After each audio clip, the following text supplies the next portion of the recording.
एक समय की बात है। एक बूढ़ी अम्मा अपनी बहू के साथ एक छोटे से गांव में रहती थी। बूढ़ी अम्मा महादेव की बहुत बड़ी भक्त थीं और उसकी बहू को भी महादेव पर अटूट विश्वास था। शिवरात्रि का पावन दिन था और दोनों ने व्रत रखा हुआ था। अम्मा की बहू गर्भवती थी और पूरा दिन भूखे रहने के कारण उसकी तबीयत बिगड़ने लगी। जैसे जैसे रात होती गई, बहू की हालत और खराब होती गई। बूढ़ी अम्मा घबरा गई। उसे समझ नहीं आ रहा था कि क्या करे। गांव में कोई अस्पताल भी नहीं था और रात के इस समय किसी से मदद मिलना मुश्किल था।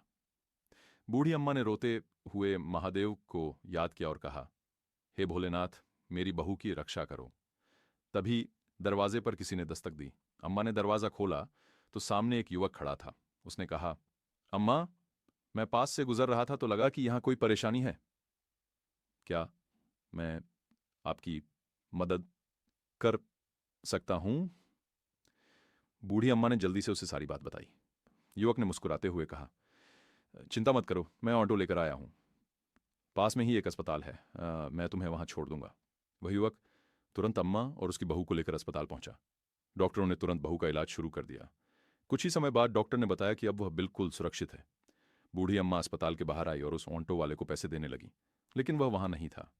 उसने गार्ड से पूछा, बेटा, वो ऑटो वाला कहाँ गया? गार्ड ने कहा, अम्मा, वो तो जा चुका है, मगर जाते जाते आपके लिए कुछ छोड़ गया है। अम्मा ने हाथ में दी गई छोटी सी डिब्बी खोली। उसमें एक चमकता हुआ त्रिशूल था और साथ में एक पर्ची रखी थी जिस पर लिखा था, अम्मा, तेरा व्रत पूरा हुआ, अब कुछ खा लेना। त्रिशूल देखते ही बूढ़ी अम्मा की आंखों से आंसू बहने लगे। वह समझ गई कि स्वयं महादेव उनकी मदद के लिए आए थे। उसका विश्वास और भी गहरा हो गया कि भोलेनाथ सच में हर पल अपने भक्तों के साथ होते हैं।